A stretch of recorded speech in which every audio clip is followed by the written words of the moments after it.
దేవుని ప్రియమైన బిడ్డలారా, ప్రభువైన యేసుక్రీస్తు వారి నామంలో మీ అందరికీ నా హృదయపూర్వకమైన వందనాలు చెల్లిస్తున్నాను. ఈ యొక్క మీడియా ద్వారా దేవుని వాక్యాన్ని ఆలకిస్తున్న మీ అందరికీ హృదయపూర్వకమైన వందనాలు. అలాగే ఈ సమయాన్ని దయచేసిన దేవాది దేవునికి కూడా లెక్కలేనని నా స్తుతులు చెల్లిస్తున్నాను. దేవుని బిడ్డలారా, మరి ఈ సమయంలో మనలను జీవింపచేసే కొన్ని అంశాలను గురించి దేవుని వాక్యాన్ని మనం ధ్యానం చేయబోతున్నాం. మనము దేవుడు మనను చేసినప్పుడు ప్రాణము, ఆత్మ, దేహము ఈ మూడు శరీరము, ప్రాణము, ఆత్మ ఈ మూడు చేత మనను దేవుడు నిర్మించినట్లు మనం చూస్తున్నాం. శరీరం జీవించడానికి ఏ విధముగా దేవుడు ఆహారం ఇచ్చాడో, ఆహారం భుజించాలని, ఆహారం భుజిస్తేనే మనకు కావలసిన ఎనర్జీ, శక్తి వస్తుందని, మనం భూమి మీద బ్రతకగలమని దేవుడు ఏ విధంగా సెలవిచ్చాడో, ఏదేని తోటలో కూడా ఆహారమునకు మంచిది, చూపునకు రమ్యమైన ప్రతి వృక్ష ఫలాలు ఈ శరీరం కోసం ఏ విధంగా సృష్టించాడో, అలాగే ఆత్మకు కూడా ఒక జీవాన్నిచ్చే ఆహారం ఉందనే విషయాన్ని దేవుడు మనతో మాట్లాడుతున్నాడు. ప్రియబిడ్డలారా, దేవుని యొక్క వాక్యానికి వెళ్లే ముందుగా చిన్న ప్రార్థన చేసుకుందాం. పరిశుద్ధుడా, ఘనమైన తండ్రి, మహోన్నతుడా, ఈ వాక్యాన్ని ఆలకిస్తున్న ప్రతి బిడ్డను దర్శించండి ప్రభువా, మాట్లాడండి. వినే చెవి, గ్రహించే హృదయం దయచేయండి నాయన. మీడియా ద్వారా ఎంతమంది ఆలకిస్తున్నారో వారందరినీ మీ స్వాధీనపరచుకోమని యేసుక్రీస్తు వారి నామంలో ప్రార్థిస్తున్నాను తండ్రి, ఆమేన్. మత్తయి సువార్త 4వ అధ్యాయం 4వ వచనంలో మనం చూసినట్లయితే, శత్రువైన సాతాను ప్రభువైన యేసుక్రీస్తు వారి యొద్దకు వచ్చి, ఆయన 40 దినములు ఉపవాసం ఉన్నప్పుడు 40 పగళ్ళు 40 రాత్రులు ఏమీ తినలేదు, ఏమీ త్రాగలేదు. ఎంత కఠినమైన కఠోరమైన ఉపవాసం ఉన్నారో ప్రభువారు. ఆ యొక్క ఉపవాసం అయిన తర్వాత అపవాది ప్రభు దగ్గరికి వచ్చి అంటున్నాడు కదా, నీవు దేవుని కుమారుడు అయితే ఈ రాళ్ళు రొట్టెలగినట్లు ఆజ్ఞాపించు అని. శరీరాన్ని బ్రతికించుకోవడానికే అపవాది, నువ్వు దేవుని కుమారుడు అయితే ఈ రాళ్ళు రొట్టెలగినట్లు ఆజ్ఞాపించమంటారు. బిడ్డలారా, అప్పుడు ప్రభు చెప్పిన జవాబు కానీ చూసినట్లయితే, మనుష్యుడు రొట్టె వల్ల మాత్రమే కాదు, దేవుని నోట నుండి వచ్చు ప్రతి మాట వలన మనను జీవింపచేసేది, ఆత్మీయంగా మన ఆత్మను జీవింపచేసేవి కొన్ని ఉన్నాయనే విషయాలు మనం గ్రహించాలి. ఆత్మ ఉన్నది, ప్రతి మనిషిలో ఆత్మ ఉన్నదనే విషయం ఎంతమందికి తెలుసు? మనలో ఆత్మ ఉన్నది, నీలో ఆత్మ ఉన్నది. నా సహోదరుడా, సహోదరి, ప్రతి మనిషిలో దేవుడు యెహోవా పెట్టిన దీపం అనే ఆత్మ ఉన్నది. నరుని ఆత్మ యెహోవా పెట్టిన దీపము. ఆత్మ దేవుడు వెలిగించిన ఒక దీపం వలె పోల్చబడింది. ఆత్మయే జీవింపచేస్తుంది. శరీరము కేవలము నిష్ప్రయోజనము. దేవుని రాజ్యాన్ని రక్తమాంసాలు స్వతంత్రించుకోలేవు.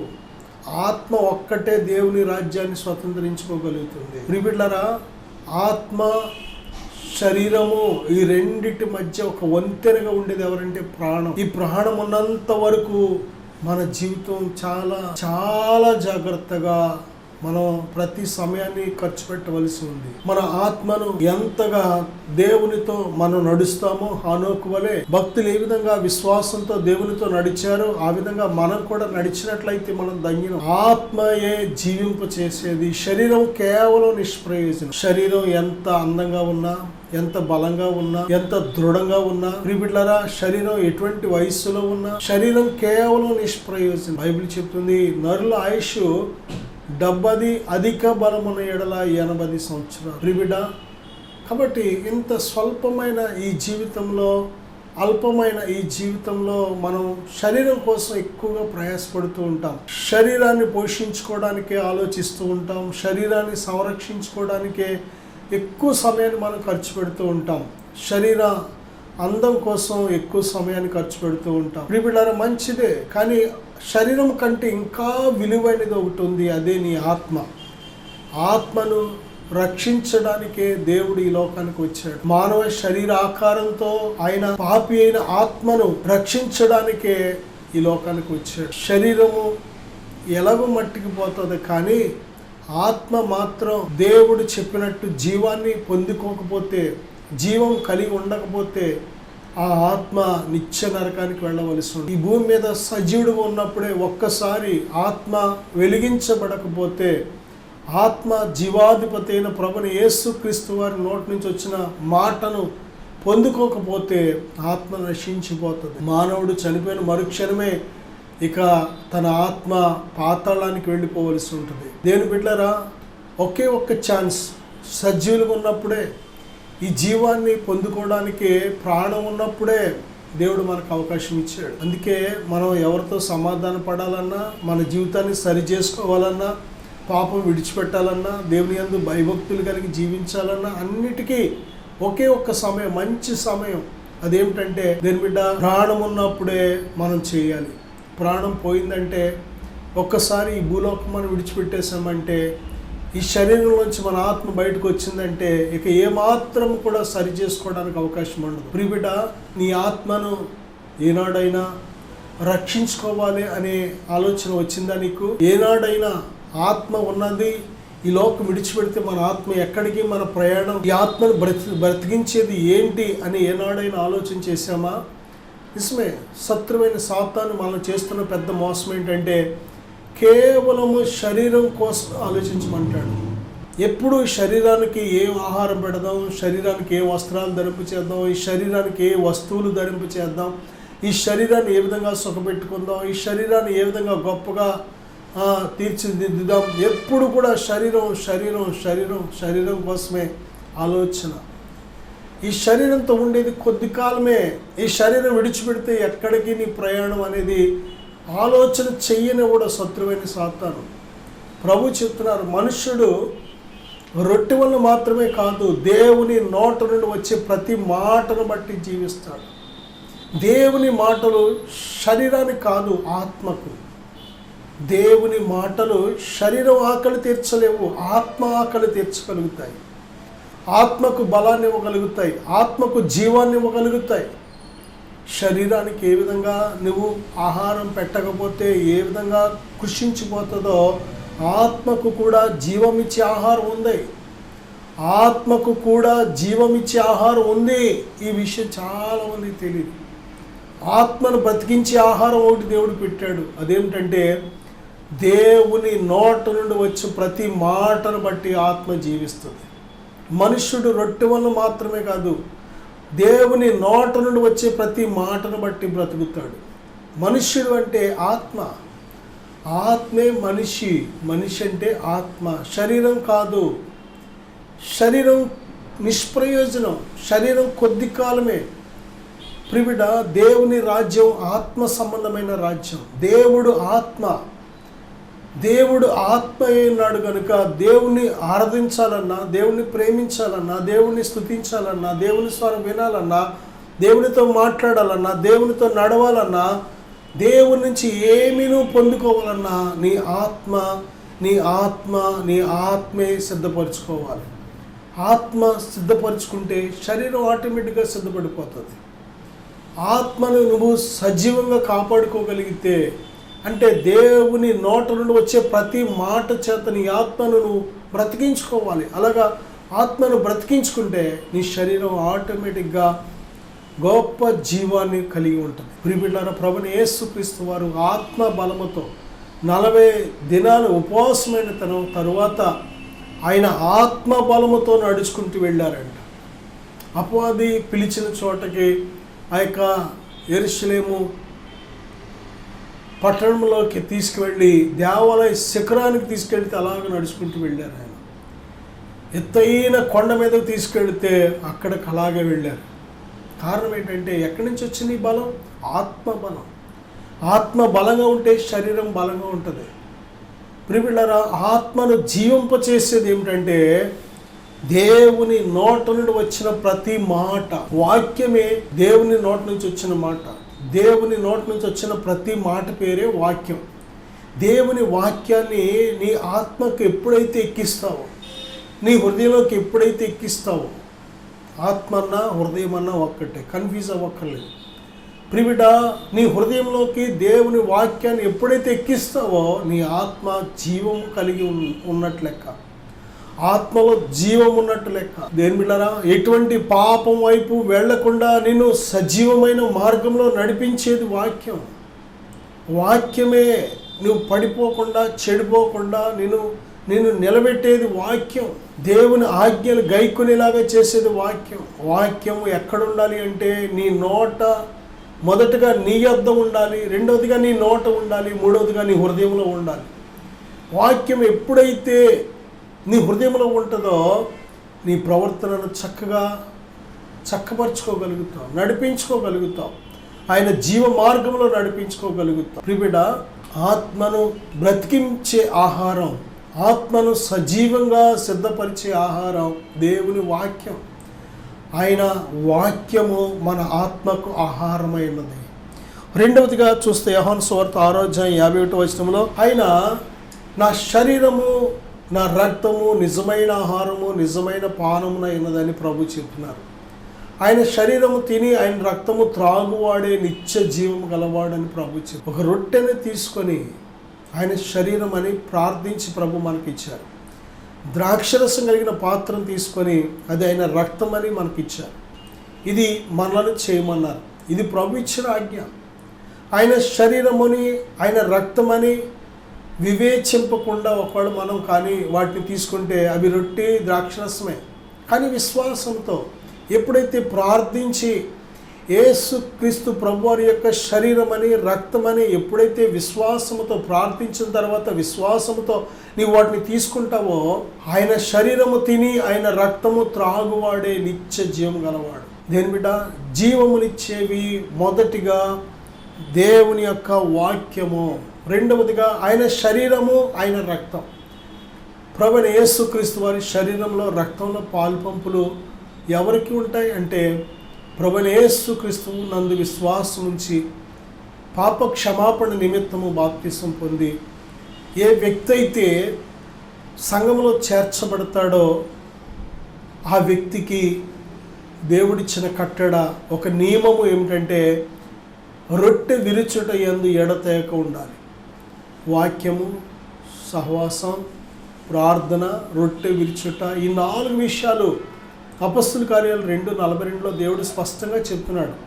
కనుక ఎప్పుడైతే మనము దేవుని యొక్క శరీరము రక్తములో పాలుపంపులు పొందుటకు యోగ్యులుగా ఉంటామో మన ఆత్మ ఆ యొక్క శరీరము రక్తము భుజించి పానం చేసినప్పుడు ఆత్మ జీవము కలిగి ఉంటుంది. దేవుని బిడ్డలారా, మూడవదిగా మనం చూస్తే గలతీయులకు రాసిన పత్రిక 3:11 నీతిమంతుడు విశ్వాస మూలముగా జీవించును. విశ్వాసము ద్వారా మనకు దేవుడు జీవాన్ని సప్లై చేస్తున్నాడు. విశ్వాసము మొదటిగా మనం వాక్యం ధ్యానిస్తున్నప్పుడు కూడా విశ్వాసము ద్వారానే దేవుని యొక్క వాక్యములో ఉన్న శక్తిని మనం పొందుకుంటున్నాం. ప్రభువైన యేసుక్రీస్తు వారి యొక్క శరీరము రక్తములో కూడా దేవుని విశ్వాసము ద్వారానే ఆ జీవాన్ని మనం పొందుకుంటున్నాం. అలాగే ఇక్కడ విశ్వాస మూలముగా మనం జీవించగలం. విశ్వాస మూలముగా మనం జీవించగలం. విశ్వాసం లేకుండా దేవునికి ఇష్టడైనట్టు అసాధ్యం. విశ్వాసము మనలను జీవింపచేస్తుంది. విశ్వాసము ద్వారానే నీతిమంతుడు జీవిస్తాడు. విశ్వాసము లేకుండా నీతిమంతుడు జీవించలేడు. ఒక వ్యక్తి నీతిమంతుడు అంటే విశ్వాసం కలిగిన వాడు అని అర్థం. ఎందుకంటే ఒక వ్యక్తి దేవుని అందరి విశ్వాసము ద్వారానే ప్రభువైన యేసుక్రీస్తునందు విశ్వాసము ద్వారా నీతిమంతుడిగా తీర్చబడ్డాడు. విశ్వాసము ద్వారానే తన యొక్క పాపం క్షమించబడింది. విశ్వాసము ద్వారానే ఆ వ్యక్తి దేవుని కుమారుడిగా దేవుని కుమార్తెగా అంగీకరించబడ్డాడు. కాబట్టి ఆ వ్యక్తి విశ్వాసం ద్వారానే జీవించాలి. మనమందరం కూడా ప్రభువైన యేసుక్రీస్తునందు విశ్వాసం ఉంచడం ద్వారా దేవుడు మనల్ని ఉచితముగా నీతిమంతులుగా చేశాడు. విశ్వాసము ద్వారానే దేవుడు మనలను తన కుమారులుగా కుమార్తెలుగా చేశాడు. ఆయన నామమందు విశ్వాసం ఉంచిన వారందరికీ ఆయన పిల్లలగుటకు ఆయన అధికారం ఇచ్చాడు. విశ్వాసము ద్వారానే దేని బిడ్డలారా, విశ్వాసము లేకుండా దేవునికి ఇష్టడైనట్టు అసాధ్యం.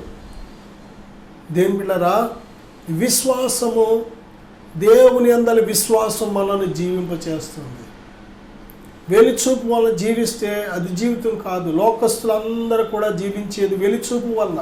వెలుచూపు వలన అంటే మనుషులు అన్నారని సరి చేసుకోవడం, వెలిచూపు వలన అంటే మనుషులు చెప్పారని సరి చేసుకోవడం, మనుషులకు భయపడి సరి చేసుకోవడం, డాక్టర్ చెప్పాడని సరి చేసుకోవడం, పోలీస్ ఆయన చెప్పాడని సరి చేసుకోవడం, ఇంట్లో పెద్దలు చెప్పారని సరి చేసుకోవడం.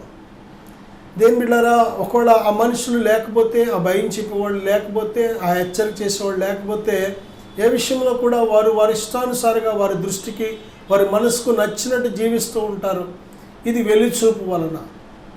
ఆరోగ్యం బాగోలేదు కాబట్టి మందు మానేశాడు, వెలిచూపు వలన. డబ్బులు లేవు కాబట్టి మందు తాగట్లేదు, వెలిచూపు వలన.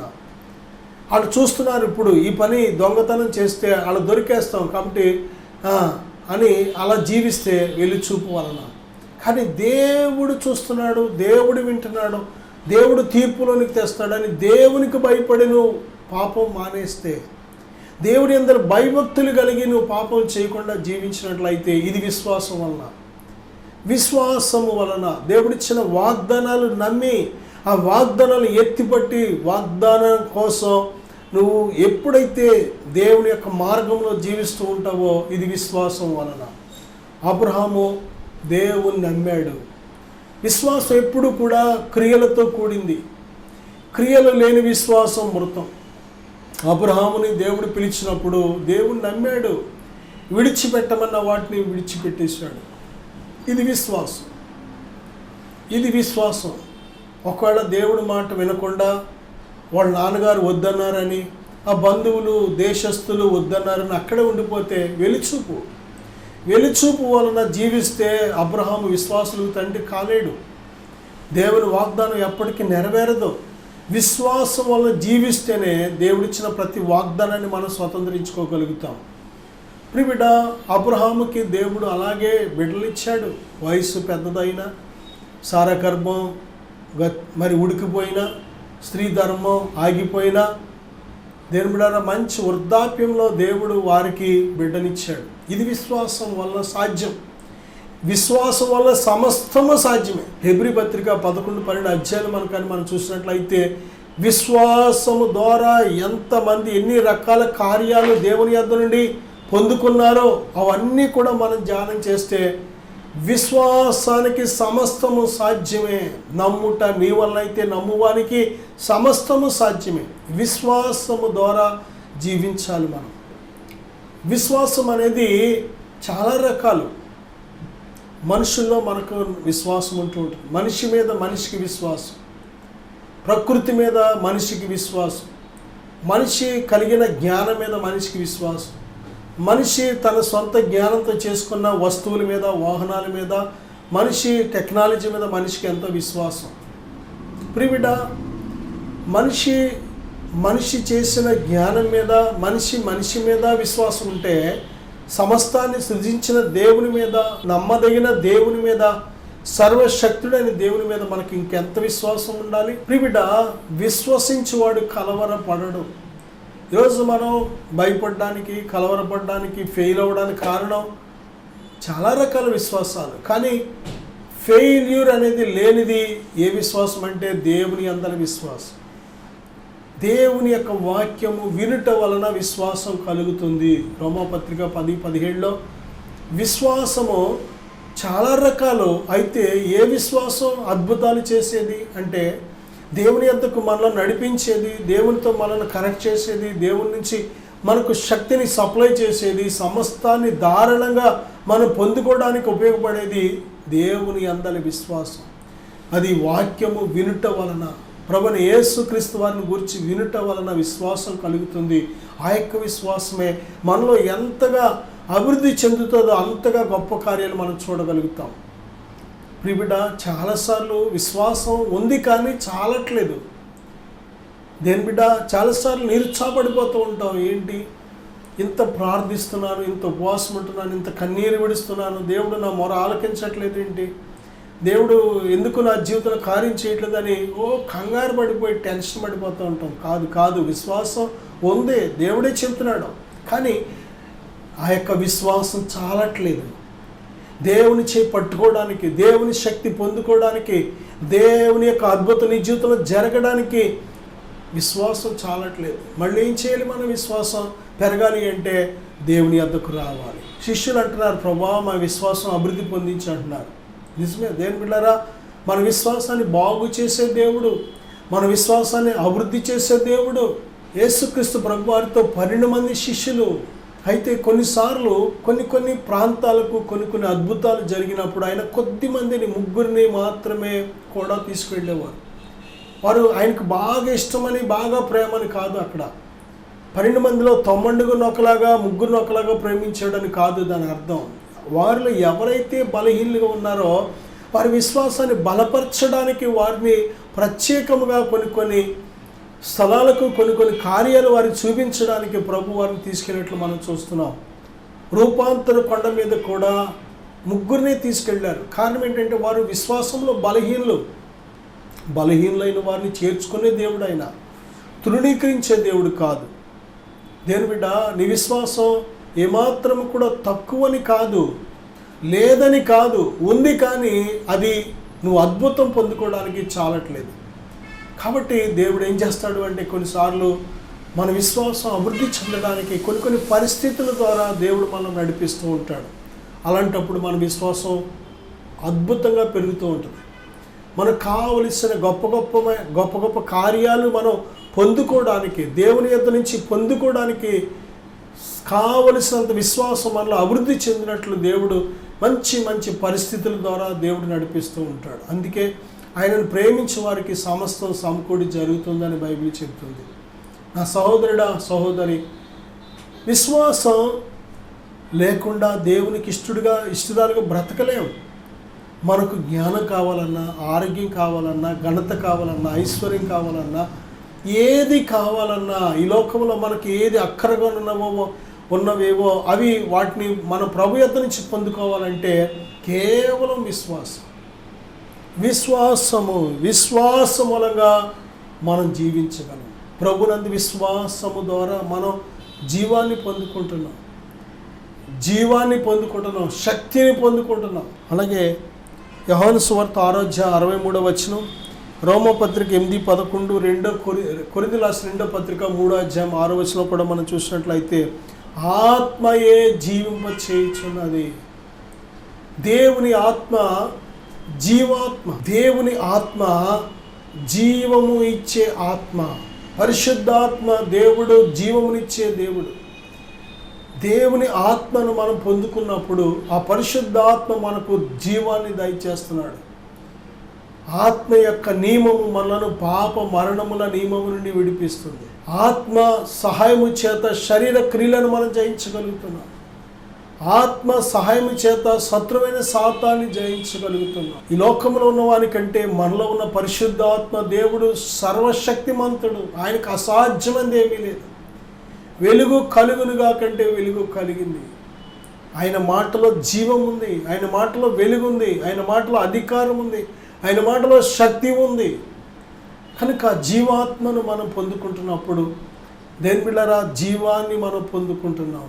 ఆయన ఆత్మ లేనివాడు ఆయన వాడు కాదు. పరిశుద్ధాత్మ చేత మన ఆత్మ జీవం కలిగి ఉంటుంది. కనుక ఇంత గొప్ప జీవమునిచ్చే, మొదటిగా దేవుని నోట నుండి వచ్చిన ప్రతి మాట మనకు జీవం ఇస్తుంది. రెండవదిగా ఆయన యొక్క శరీరము, ఆయన రక్తము మనం పానం చేసి భుజిస్తున్నప్పుడు ఆ జీవాన్ని మనం ఆత్మలో కలిగి ఉంటున్నాం. మూడవదిగా విశ్వాసమూలముగా జీవాన్ని మనం కలిగి ఉంటున్నాం. ప్రభువైన యేసుక్రీస్తునందు విశ్వాసం ఇచ్చినప్పుడు దేవుని యొక్క జీవము, దేవుని శక్తి మనలోకి ప్రవహిస్తుంది. నాలుగవదిగా పరిశుద్ధాత్మ మనలోకి వచ్చినప్పుడు మనకు కావలసిన జీవాన్ని దేవుడు దయచేస్తున్నాడు ధారాళంగా. కనుక నా సహోదరుడా, ఒకవేళ ఇంకా నువ్వు ఇటువంటి నీ ఆత్మను జీవింపచేసే ఈ 4 విషయాల్లో ఏదైనా ఇంకా పొందుకోకుండా ఉన్నావా, ఇదే అనుకూలమైన సమయం, ఇదే రక్షణ దినం. పరిశుద్ధాత్మ దేవుడు నీకు సహాయం చేయనుగాక. ప్రార్థన చేద్దాం, విశ్వాసంతో ఎక్కివిద్దాం. పరిశుద్ధుడా, ప్రేమగల తండ్రి, ఇదిగో నాయన, మా ఆత్మలకు జీవం ఇచ్చే 4 విషయాలు ధ్యానం చేశాం ప్రభువా. ఆత్మ నశించిపో, మా క్రియలను బట్టి, మా పాపములను బట్టి, మా అవిధేయతను బట్టి, మా భక్తిహీనతను బట్టి, మా తిరుగుబాటును బట్టి నాయన ఎంతో మందిలో ఆత్మలు నశించిపోయినాయి నాయన. లూకా 19:10 మీరు చెప్పారు, నశించిపోయిన మా ఆత్మను రక్షించడానికే ఈ లోకానికి వచ్చావు. నాయనా, నీ బిడ్డల ఆత్మ రక్షించండి, నీ బిడ్డల ఆత్మకు జీవాన్ని దయచేయండి, నీ బిడ్డల ఆత్మలను లేవనెత్తండి, బలపరచండి. నాయనా, ఈ 4 విషయాలు మేము కలిగి ఉండి మీరిచ్చే జీవాన్ని సమృద్ధిగా మేము కలిగి ఉండేట్టు సహాయం దయచేయమని యేసుక్రీస్తు వారి నామములో అడుగుచున్నాను తండ్రి. ఆమేన్. God bless you.